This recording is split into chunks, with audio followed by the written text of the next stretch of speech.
First time buyer की first choice entry level hatchback.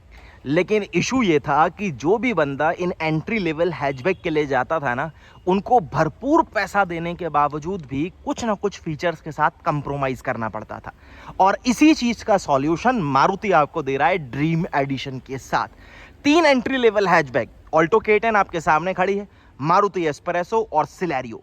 तीनों का प्राइस 4,99,000 रुपए रखा गया है इस ड्रीम एडिशन में, जिसमें आपको ऑल्टो में इसका top of the line variant VXI plus मिलेगा कुछ एक्स्ट्रा फीचर्स के साथ, एस्प्रेसो में VXI मिलेगा कुछ एक्स्ट्रा फीचर्स के साथ, और सिलेरियो में LXI यानी बेस मॉडल मिलेगा कुछ एक्स्ट्रा फीचर्स के साथ। तो ये कुछ एक्स्ट्रा फीचर्स क्या है, हम उसकी बात करेंगे।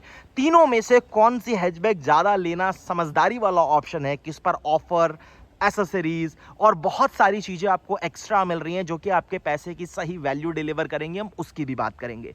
सबसे पहली चीज़ जो आप सामने देख रहे हैं, ये ऑल्टो K10 का VXI प्लस है, जिसमें आपको अब ड्रीम एडिशन में 2 चीज़ें एक्स्ट्रा मिल गई। एक आपको सिक्योरिटी सिस्टम और दूसरा रियर पार्किंग कैमरा। कीमत घट गई। अभी तक आप VXI प्लस के लिए देते थे 5,36,000 रुपए एक शोरूम में, अब लगभग 36,000 रुपए का डिस्काउंट हो गया और आपको देना है 4,99,000 रुपए, और उसमें भी आपको 2 चीजें जो कि काफी काम की हैं वो आपको एक्स्ट्रा मिल रही हैं।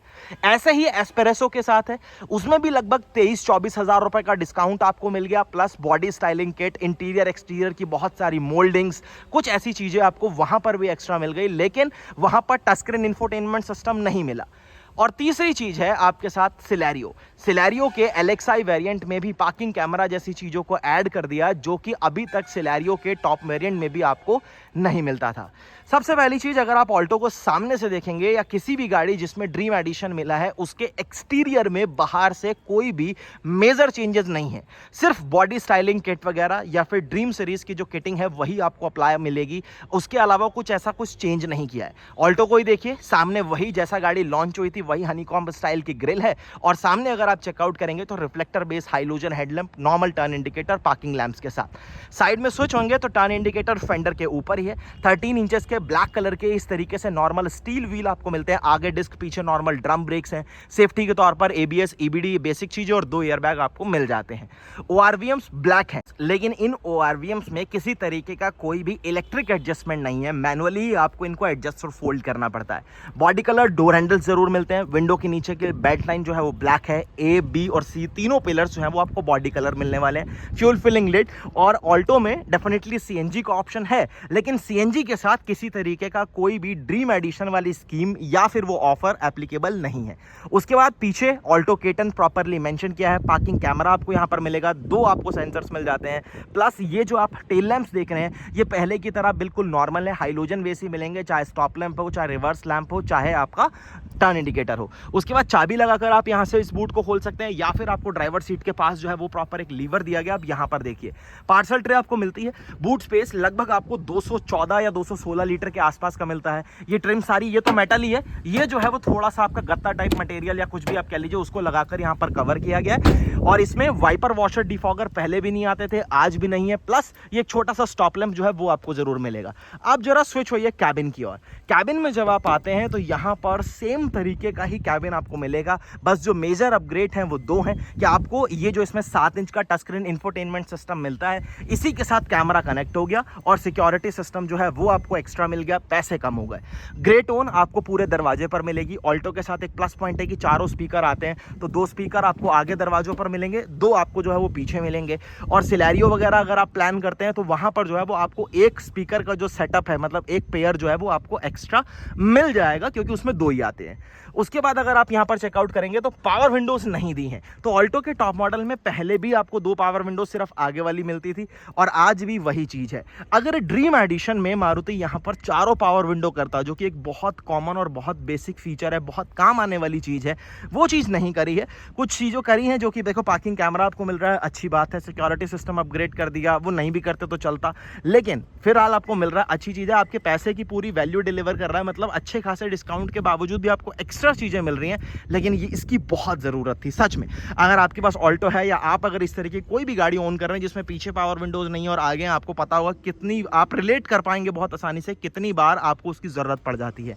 फिलहाल चाइल्ड सेफ्टी लॉक है, सेम तरीके ग्रे टेन आपको यहाँ पर भी दिखेगी, सब हार्ड प्लास्टिक में है, सिल्वर फिनिश के साथ है। व्हील कवर जरूर आते हैं जो कि यहाँ पर प्लेस्ड हैं, और इधर आप चेकआउट करेंगे तो गाड़ी की टूल किट वगैरह, मैनुअल और ये सेफ्टी ट्रायंगल वगैरह, ये प्रॉपर आपका स्प्लिट ऑप्शन, इसमें 60-40 कुछ नहीं आता, प्रॉपर एक बेंच फोल्डिंग सीट आएगी, उठाओ और पूरी सीट जो है वही आपकी फोल्ड होती है।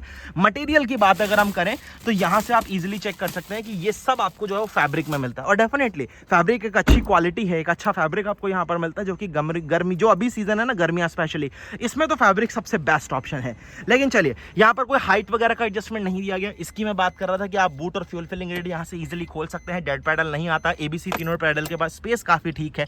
उसके बाद यहाँ पर मैकेनिकल आपको हेडलाइट लेवलर जरूर मिलता है, हुड आप गाड़ी का यहाँ से इजीली खोल सकते हैं। और जब आप अंदर स्विच होते हैं तो डेफिनेटली ऑल्टो का टॉप मॉडल जो है वो आपको काफी कुछ यहाँ पर देता है। सबसे पहली चीज यहाँ पर अगर आप चेकआउट करेंगे तो स्टीयरिंग माउंटेड कंट्रोल्स आपको मिलते हैं, डेफिनेटली ये टेलीफोनिक कंट्रोल्स आपको मिलेंगे। ये जो आप टच स्क्रीन इंफोटेनमेंट सिस्टम से रिलेटेड कंट्रोल्स हैं वो आपको यहाँ पर मिलेंगे। 7 इंच का ये जो टच स्क्रीन इंफोटेनमेंट सिस्टम है, इसकी सबसे सही चीज बताऊं कि आप इसमें वायरलेस तो नहीं कर पाएंगे, लेकिन वायर के साथ ही आप इसमें अटैचमेंट, आपको यहाँ प्रॉपर स्लॉट दिया गया है, नॉर्मल यूएसबी ए लगाइए, ऑक्स लगाइए, और आप इजीली इसमें एप्पल कारप्ले और एंड्रॉइड ऑटो जो है उसका इस्तेमाल कर सकते हैं। कुछ चीजें आप यहाँ पर कस्टमाइज भी कर सकते हैं सेटिंग में जाकर अपने यूजेबिलिटी के हिसाब से, जो कि बहुत ईजी है, और इस बारे में हमने ऑलरेडी बात करी क्योंकि ये सिस्टम मारुति की बहुत सारी गाड़ियों में आता है। स्टीयरिंग में कोई एडजस्टमेंट नहीं आता, जहां है भैया वहीं रहेगा, कोई टिल्ट नहीं, कुछ नहीं। उसके साथ यहाँ पर आप चेकआउट करेंगे तो वाइपर के स्टॉक, इधर हेडलैम्प और टर्न इंडिकेटर के स्टॉक्स आपको मिल जाते हैं। प्लस सामने जो क्लस्टर आप चेकआउट कर रहे हैं, ये क्लस्टर भी आपने मारुति की बहुत सारी गाड़ियों में देखा है, तो सेम है। ऊपर डिजिटल स्पीड आ जाएगी, नीचे कुछ basic info, trip A, trip B, गाड़ी क्या फ्यूल इकोनॉमी दे रही है, कितना रेंज, वो सब आपको यहाँ पर मिल जाएगा। 2 पावर विंडोज आती हैं तो उसके कंट्रोल यहाँ पर आप देख रहे हैं, पीछे आती नहीं है। एसी का सेटअप मैनुअल है, 12 वोल्ट का पावर सॉकेट मिलेगा, थोड़ा एक्स्ट्रा स्पेस है, 2 कप होल्डर्स हैं, 5 speed manual transmission, parking brake, इसके नीचे भी कभी स्पेस। यहाँ पर पूरी तरीके से मैनुअली एडजस्टेबल IRVM, यहाँ आपको माइक दिया गया है आपके वॉइस कमांड वगैरह के लिए। इधर जो है पूरी गाड़ी में एक सिंगल रीडिंग लैंप है जो कि हाइलोजन बेस है। वाइजर काफी छोटे हैं, किसी टाइप का कोई वैनिटी मिरर नहीं है, और ड्राइवर साइड में भी इवन कोई टिकट होल्डर नहीं है। रूफ टॉप के ऊपर ग्रैब हैंडल इस तरीके से फिक्स, हेडरेस्ट जो है वो फिक्स, पीछे तो समझो हेडरेस्ट जितने भी हैं ना के बराबर ही हैं, लेकिन वो भी फिलहाल फिक्स है। सीट बेल्ट की हाइट जो है वो भी फिक्स। ग्लोव बॉक्स में आपको ठीक स्पेस मिल जाता है, यानी कि गाड़ी की मैनुअल, फर्स्ट एड किट, ये छोटा मोटा सामान रखने के बावजूद भी, गाड़ी के डॉक्यूमेंट्स रखने के बाद भी आप इसे ठीक ठाक तरीके से इस्तेमाल कर पाएंगे, कोई इशू नहीं है। चलिए अब जरा एक बार हम इस गाड़ी के इंजन के बारे में बात करते हैं। वैसे तो इस इंजन से हर कोई बहुत अच्छी तरीके से वाकिफ है।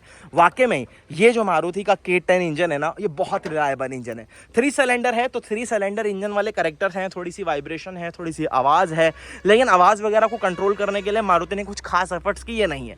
देखिए सामने कोई इंसुलेशन नहीं है, फायरवॉल के ऊपर किसी तरीके की कोई इंसुलेशन नहीं है, अंडर बॉडी में किसी टाइप की कवरिंग आपको नहीं मिलती, लेकिन मेन मजे की बात यह है कि ये 3 सिलेंडर इंजन बहुत रिलायबल है। सिर्फ आप अगर इस इंजन की टाइमली सर्विस अगर आप इसे प्रोवाइड करवाते हैं तो ये इंजन ऐसे हैं कि आपसे सालों तक क्या मैं कहता हूँ, बहुत लंबे समय तक, शायद जब तक आप गाड़ी रखें, ये कभी आपसे अननेसेसरी किसी भी तरीके का बेमतलब का मेंटेनेंस नहीं मांगते, और यही इन गाड़ियों की खासियत है। इसीलिए फर्स्ट टाइम बायर की फर्स्ट चॉइस ऐसी गाड़ियां बन जाती हैं। रीसेल वैल्यू अच्छी, मेंटेनेंस बिल्कुल नीलवट्टा सन्नाटा समझ लो, कोई फालतू का मेंटेनेंस है नहीं। पावर फिगर्स की अगर मैं बात करूं तो लगभग ये आपके लिए जनरेट करता है 66 bhp और 89 न्यूटन मीटर के अप्रॉक्स का टॉर्क। फ्यूल इकोनॉमी भी आपको अच्छी डिलीवर करती है, क्लेम्ड लगभग 24 के आसपास की फ्यूल इकोनॉमी है, लेकिन रियल प्रैक्टिकल वर्ल्ड में भी अगर आप देखेंगे तो 20-21 इस टाइप की फ्यूल इकोनॉमी इन गाड़ियों के लिए डिलीवर करना कोई बड़ी बात नहीं है। ओवरऑल आपको ड्रीम एडिशन कैसा लगा? आप ऑल्टो देख रहे हैं, आपने एस्पेरेसो भी देख ली होगी। मैं कोशिश करूंगा कि नेक्स्ट वीडियो आपको सिलेरियो को दूं, क्योंकि एस्पेरेसो को मैं थोड़ा सा अवॉइड करने के लिए कहूँगा। कोई बहुत भारी भरकम डिस्काउंट उसके ऊपर दिए नहीं गए हैं, प्लस उसमें टच स्क्रीन इंफोटेनमेंट सिस्टम आपको नहीं मिलेगा। एक एक्सटर्नल स्क्रीन जो है वो आपको वहाँ पर डैशबोर्ड के ऊपर प्लेस कर दी जाएगी, जिसमें आप रेयर पार्किंग कैमरा जो है उसका आप व्यू देख पाएंगे। तो और वैसे भी वो गाड़ी लुक्स वगैरह के मामले में, या फिर अगर कैबिन की हम बात करें तो उतनी ज़्यादा सही नहीं दिखाई देगी या उतनी ज़्यादा प्रैक्टिकल नहीं दिखाई देगी। सिर्फ उसकी प्रैक्टिकलिटी उन लोगों के लिए ज़्यादा है जिनको ग्राउंड क्लियरेंस ज़्यादा चाहिए, ख़राब सड़कों वगैरह पर ज़्यादा चलना है, तो हाँ वो गाड़ी फिर आपको उस मतलब के लिए मिल जाएगी। बाकी अगर आपका अल्टो का स्पेस से काम नहीं चलता तो डेफिनेटली आप जाइए फिर सिलेरियो के साथ। सिलेरियो के बेस मॉडल में फीचर्स थोड़े से कम ज़रूर होंगे, लेकिन वहाँ पर आपको पाइनर का म्यूजिक सिस्टम मिल रहा है जिसमें आपको एक्सटर्नल 2 पेयर स्पीकर्स का 1 पेयर मिल जाएगा, मतलब 2 स्पीकर्स आपको मिल जाएंगे, प्लस आपको जो कैमरा जो है वो भी प्लेस्ड मिल जाएगा। और कैमरा सिलेरियो के टॉप ZXi प्लस में तक नहीं आता था, तो वो आपके लिए एक एडवांटेज भी हो जाएगा। अब जो लोग सोचेंगे कि यार मैं ZXi प्लस ले रहा था, मुझे कभी कैमरा नहीं मिला, आज भी नहीं मिलेगा, लेकिन ड्रीम एडिशन बेस वाले को मिल रहा है। डेफिनेटली यही चीज है। और ऑब्जेक्टिव क्या है इन सब चीजों का? इन सारे एडिशंस का ऑब्जेक्टिव केवल एक है, सेल्स को बूस्ट करना। एक स्ट्रैटेजी है मार्केटिंग की, लोगों की नजरों में आने की। इन जो नए बायर्स हैं, जो फर्स्ट टाइम बायर्स हैं, या जो लोग इस सेगमेंट की, इस बजट की गाड़ी प्लान कर रहे हैं, उनको एक अच्छा ऑफर, एक अच्छा डिस्काउंट मिलकर कुछ ऐसी चीजें जिसके लिए उसको 5-10 हज़ार रुपए या 15 हज़ार रुपए आफ्टर मार्केट में देने की जरूरत पड़ती है, वो नहीं देने हैं, प्लस गाड़ी के एक शोरूम पर भी आपको डिस्काउंट मिल रहा है, तो बंदा सोचता है यार क्यों मैं ऐसी गाड़ी चूज ना करूं। और रिलायबिलिटी तो मारुति के बारे में आपको पता ही है, जितना लोग इसकी सेफ्टी के बारे में इसे क्रिटिसाइज करते हैं, उतना ही इसकी रिलायबिलिटी और इसके इंजन की मेंटेनेंस वगैरह, फ्यूल इकोनॉमी के बारे में इसको अप्रिशिएट भी करते हैं। तो बैलेंस बन जाता है भाई। फिलहाल आपका बैलेंस कैसा बना, वीडियो कैसा लगा, मुझे कमेंट सेक्शन में जरूर बताना। अगर आप इस बजट की या इस सेगमेंट की कोई भी गाड़ी, कोई भी एंट्री लेवल की अगर आप हैचबैक प्लान कर रहे थे, तो क्या आप ड्रीम एडिशन के साथ जाएंगे?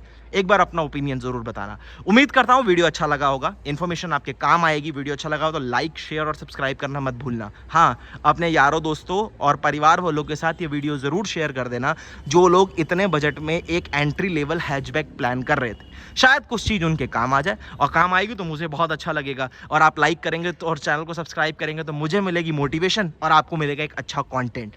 बहुत जल्द एक नई वीडियो के साथ फिर से मुलाकात होगी। धन्यवाद।